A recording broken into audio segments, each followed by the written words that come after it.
So, good afternoon or good evening. Good evening. Good evening, everybody.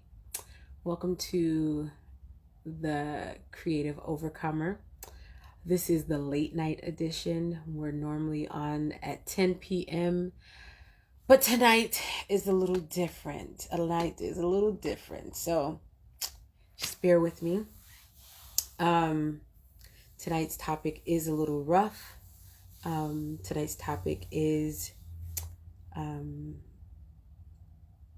very painful, very dearing. So if you're one of those individuals who need to take a moment, then take a moment. So I normally, we normally get on around 10 p.m. Tonight I had a special occasion that I had to step out for, and I'm just getting back in, but I did not want to not come on and have my nightly session that we've been doing so well.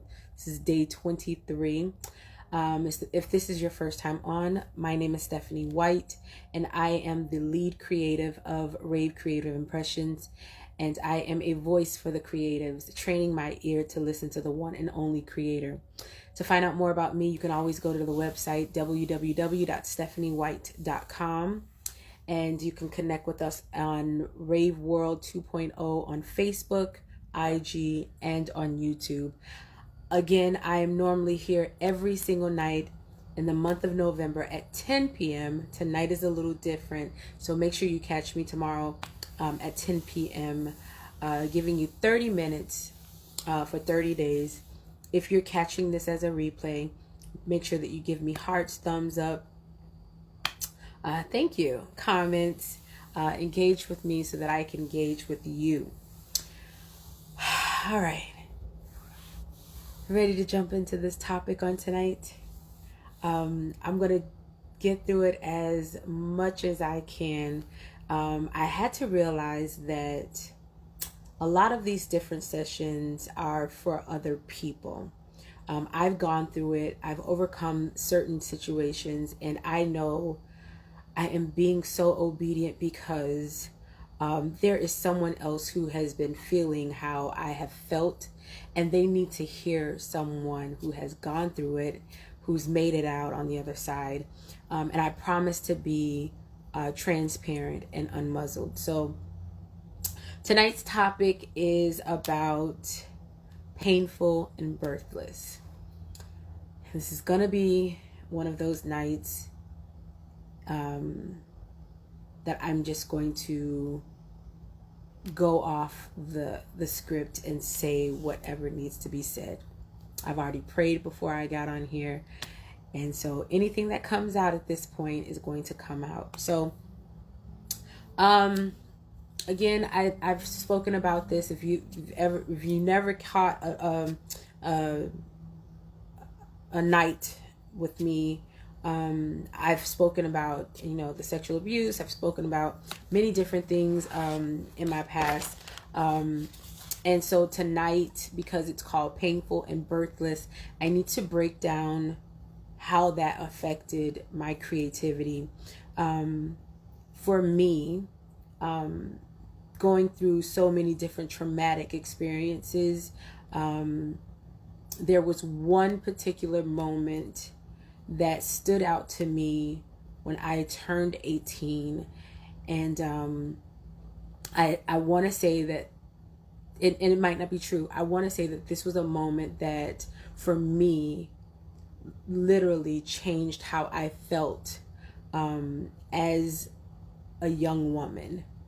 Again, I told you, I've been abused, sexually molested, all of those different things. That was the sexual part of it. At 18, I was actually raped. I was with a friend of the family, and we were out together, and she decided to bring a gentleman home, and that gentleman brought another gentleman home with her. And I'm 18 years old. This other person is, I want to say she was maybe 5 or 6 years older than me, so she was much older than I was. And this gentleman raped me to the point where, I mean, remember, I've gone through all of these other things. So one more person doing something to my body, at that point, it was like there was no more fight in me at that point. So it was so painful. It was such a painful experience. I honestly believe that that was the moment that something happened on the inside of me that was not repairable.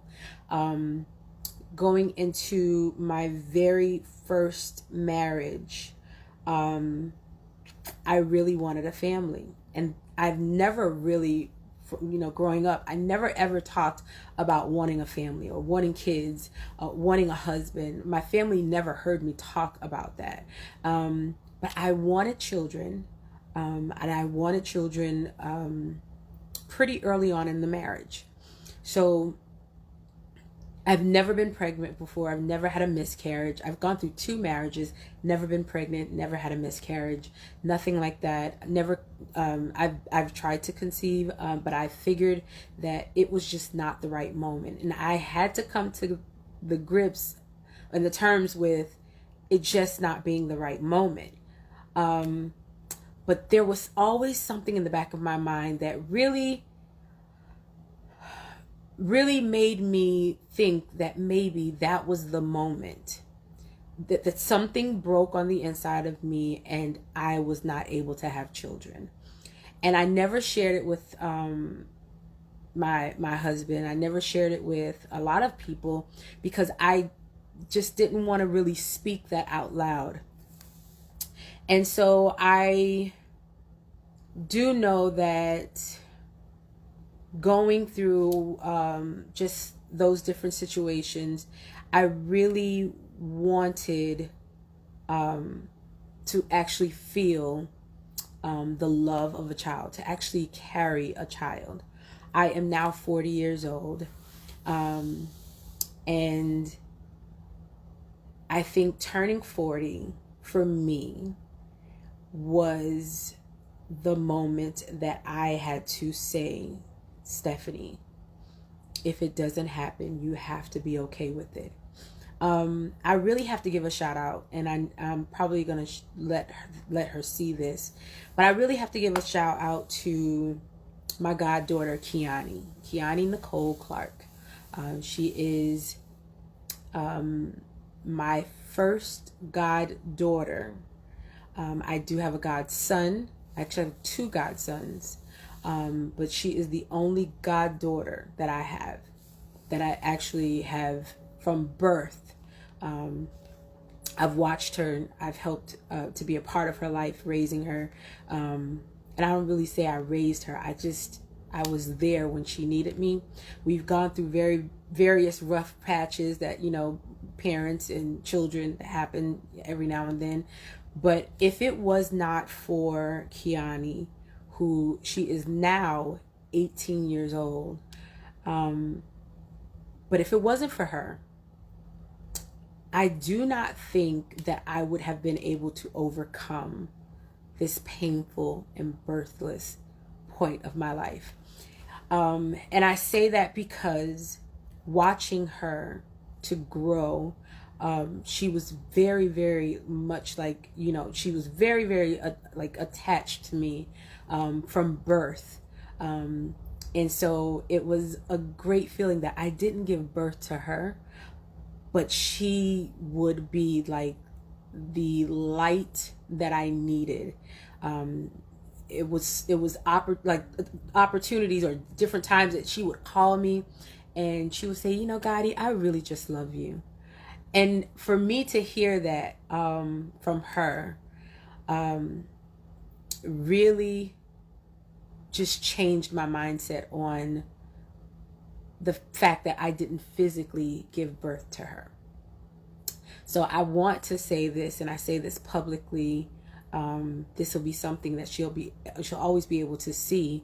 But Kiani, I didn't birth her, but she changed my life as a woman. I now understand what it means when you have bonus children, And I feel like she is the child that I never had to give birth to.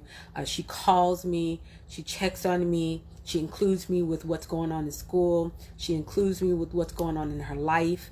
And I am ever so grateful to her and her mother, which is, it's just a very touching thing, because I don't have a natural birth. I haven't given natural birth. So for years I thought I was being punished. Like, I'm watching all of my friends have kids. I'm watching people who didn't want kids have kids. I'm watching friends who had issues with fertility and all kinds of things, just miraculously giving birth, right? And I had to think, I'm like, what's wrong with me? So I had to go through that process, thinking that something was wrong with me for years. I've gotten checked out. I've gotten, and the doctor said, there's nothing wrong with you. You're fine. It's just not time. Right? And I hope this helps somebody. I hope this really helps somebody. I'm being very vulnerable because this is an area that I do know creeps up every now and then. And every now and then I know the way to combat it now. But like I said, I've gone through 2 marriages. Nothing has ever happened.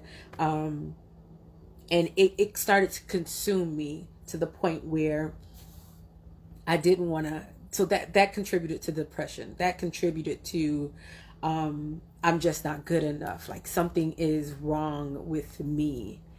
And it really consumed me to the point where I did not want to do anything but just work. And that's also not a great place to be in, to just work, and thinking that work is going to fill the void that you're feeling.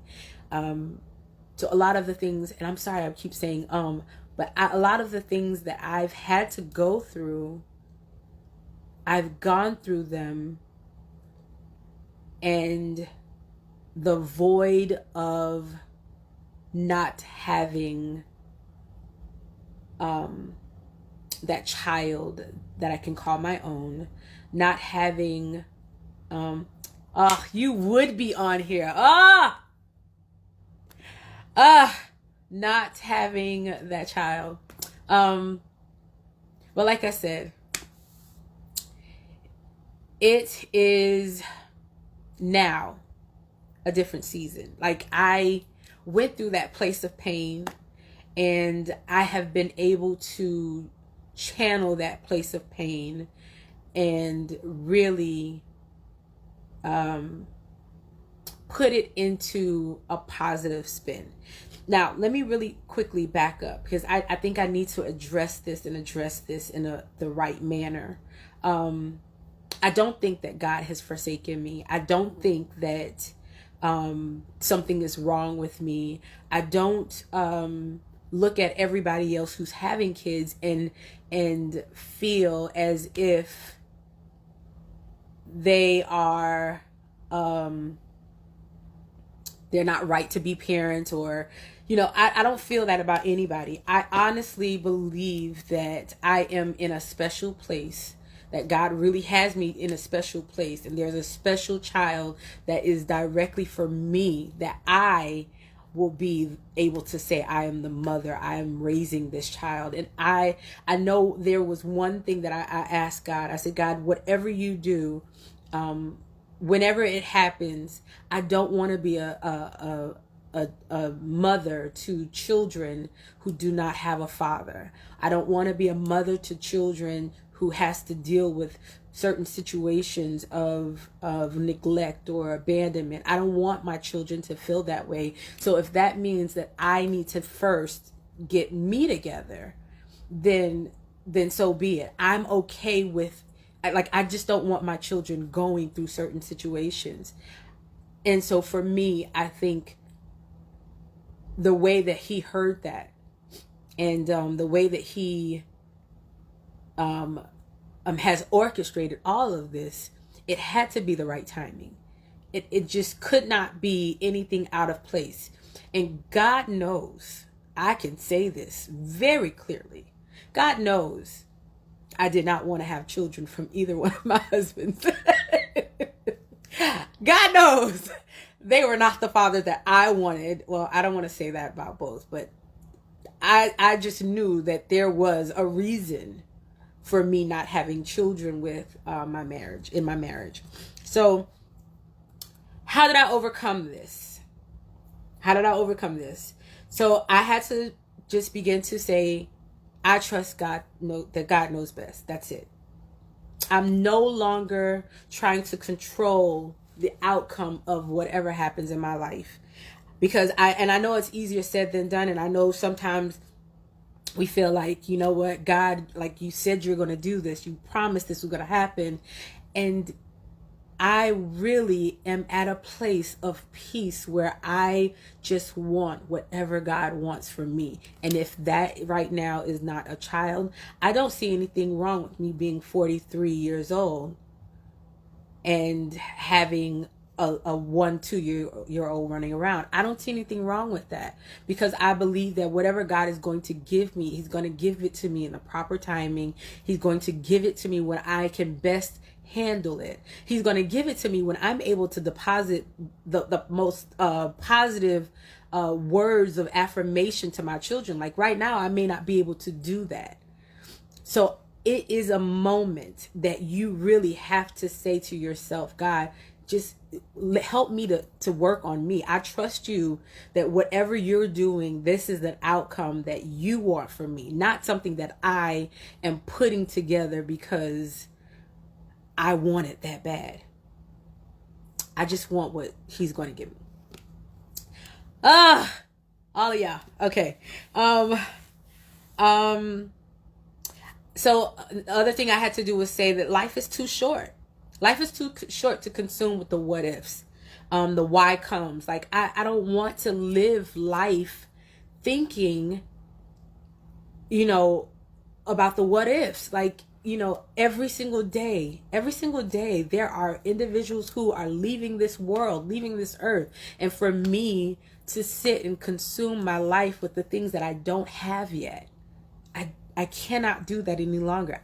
I'm taking every opportunity to live. I'm taking every opportunity to shoot for the stars. I'm taking every opportunity to travel, get on a plane, every opportunity I can. I'm not going to sit still. So in me moving around, and I know a lot of people tease me all the time, oh, you never stay home. You're always on the go. You're always doing this. You're always, you know why? Because God has already given me the energy to do it. He's given me, because I remember the time that I couldn't get out of bed.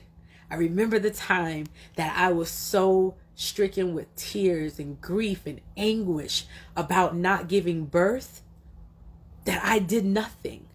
So now I'm not going to take any of those opportunities for granted. I'm going to continue to do every single thing that he gives me to do.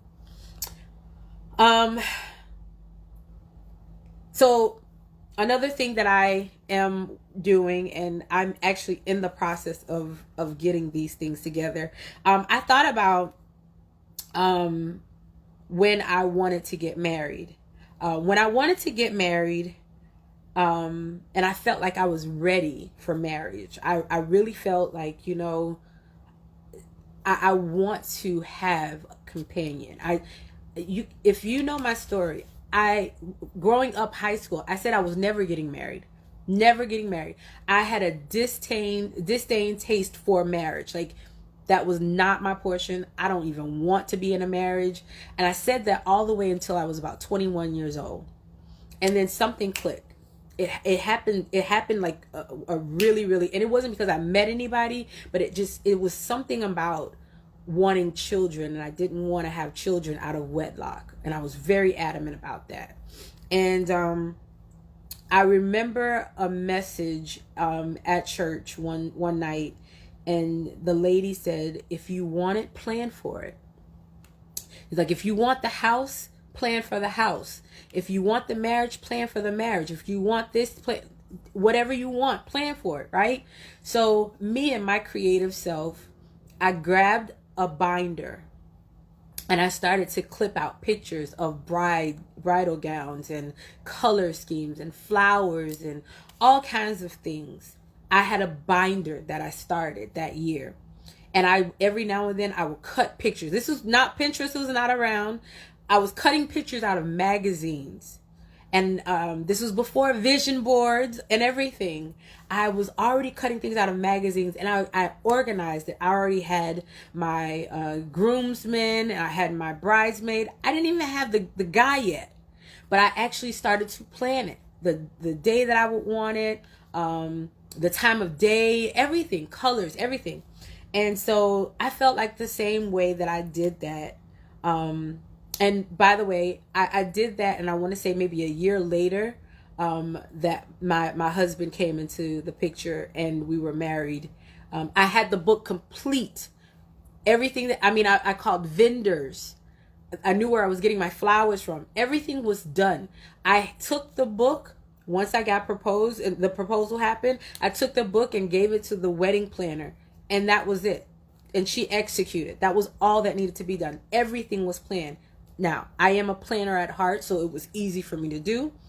So I literally handed her my entire binder, and she was like, how do I get paid for something you've already done everything? I did everything. The only thing I probably was just finding a venue space for our reception, but everything was done. So I had to now, and I received something for my birthday a few years ago. Someone who has been very close to me and dear to me, they have been praying for my womb for years. And I've had many people pray and say, you're going to have this. And so when they did that, it's like it put me in a situation of hope, but then it just didn't happen. So I was like, you know what? I'm just not going to, I don't want to say believe in what they said, but I'm not going to be so hung up with the when it's going to happen, how it's going to happen. So I know that 1 year for my birthday, they gave me onesies, and one was pink and one was blue. So they gave me 2 onesies, and they said that they're praying for twins. Now, I'm going to tell you what my prayer has been. I want multiples. I want triplets, quadruplets. I want those. I want that. That's what I want. That's what my prayer has been. God, if you're going to bless me with the multiples. Bless me any way you bless me, but bless me with the multiples. That's what I'm praying for. Because I've had to wait this long, can you just give me the multiples? Let me just do one and done. Now, if he gives it to me, he gives it to me. If he doesn't, I promise I will be ecstatic about whatever God gives me at this point, because I know it has been a heart's desire for years. It has been something that I've dreamed about being a mother. I've dreamed about actually naming my children, teaching them what I know about craft, and that I have that in the back of my head, and even the qualifications of the person who I will be with for the rest of my life. They must be in a position to want children and love children, because that's how I am. And I don't have a problem with doing for others, other children, but it's something about having your own. It's something about being able to say that this is a part of you. And so I'm still believing, I'm still trusting that it'll happen however it happens. I'm still in a position where mentally I'm still preparing for it. So I give you guys scripture for every night. So this is just something that I know for me. I had to continue to say Ephesians 6:10. Finally, my brethren, be strong in the Lord and in the power of his might. So not in my might, not in my strength, not in what I can do, because I can make a mess of life if I do things out of term. I can make a mess out of a child if it's not supposed to happen right then. I can make a mess of a lot of things, but I want it to be in his power, in his strength. So I'm going to be strong in him. I'm going to be strong in whatever it is that he's gifting me to do. And if that means that I'm going to be a mother to a multitude of children because I now have a nonprofit organization that I'm running, then that's fine. If I'm going to give birth to triplets, then that's fine. Whatever it is that God is going to give me, I know that it's going to be done in the right timing, and it's going to be good. So, that was my little spill on today. I do want to give you guys this poetic piece that I wrote. I want to say I wrote this in 2012 or 2011, I believe. I wrote this in a time where I hated Mother's Day. Mother's Day was not a happy day for me. I think for the first time in the past 2 years, I've been able to have a smile on my face for Mother's Day. Mother's Day was rough because of watching everybody being mothers. My ex-husband has a new baby who I believe is a year old now, and I think someone asked me, it's like, how do you feel knowing that he is a father? And for me, I'm ecstatic. I'm happy for anybody who has the opportunity to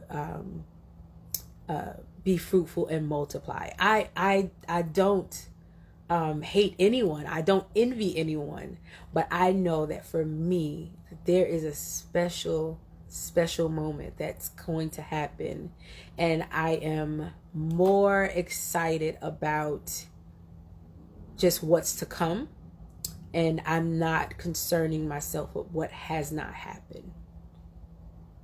That's it. I'm going to read this really quickly, and this will be my 30 minutes. I wrote this. It's called 9 months, and this is for any person who you are in this position, like I have been in this position, where you want to have children. First of all, I want you to stop saying that you're barren. Do not say that any longer.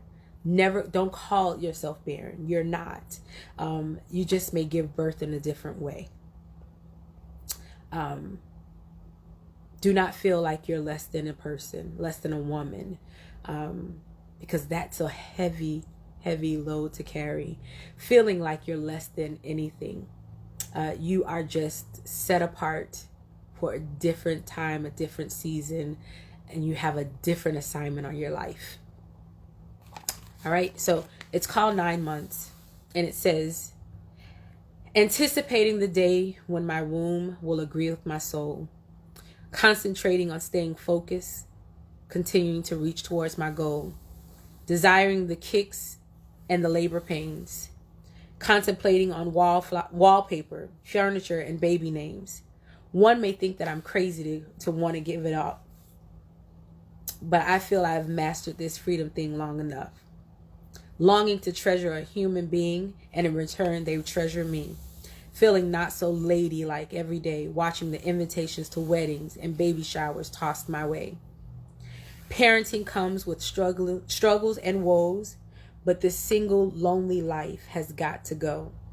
Afraid to scroll the web or magazines, flipping through the pages which are always reminding me, godmother to many, and my job keeping me busy, has all been a cover-up of my delicate frenzy. No need to pity me. I'm only down for a second. Listening to Brandy's Baby, Baby, Baby, what a broken record. I still have the faith that soon these tears will fall on big brown cheeks. Looking in those Asian brown eyes indeed will make me weak. Until then, my drive will continuously be to be in a position to possess what he or she needs. Grabbing a hold tightly of my dream, certain that one day I'll be granted that motherly being. 9 months to carry, then push and breathe. Many complain, but I can do nothing but trust and believe. That was called 9 months. It's actually in my book, Divorcing Insanity. That was actually one of the poetic pieces that I put in the book. So that'll give you an idea of what the book is about, just a little bit. So before I end, I really just want to, like I said, encourage those individuals. You're not less than. I am in such a better place right now. I thought that when I hit 40, I really was at a different place, that I was like, it didn't happen. And it doesn't look like it's going to happen anytime soon. And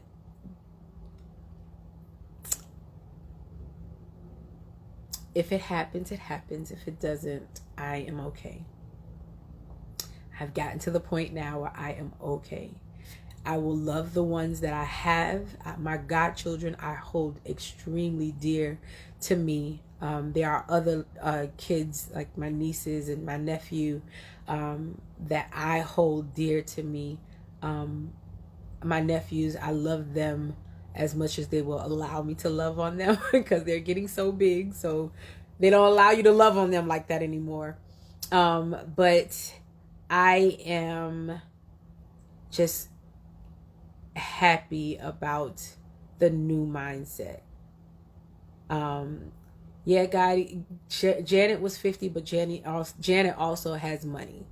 Janet has the different kind of money. So I'm not comparing myself to anybody. Like I said, if it's going to happen, it'll happen. And whoever I am in covenant with for the remainder of my life and theirs, we will have what we need together. So I'm not really concerned about it now. I am just enjoying this chapter of my life. Yes, I know there are many other options. I'll come still heaven if I really just feel like I need to have a baby, and I'll probably quickly bring her back. But I am just enjoying this place where I am now, because it really took a lot for me to get to this point, because I thought I was damaged goods. And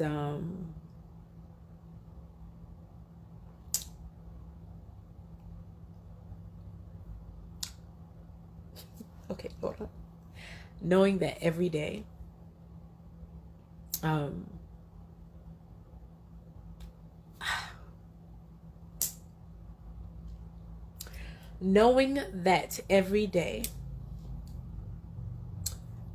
what happened at the age of 18, I thought it broke me.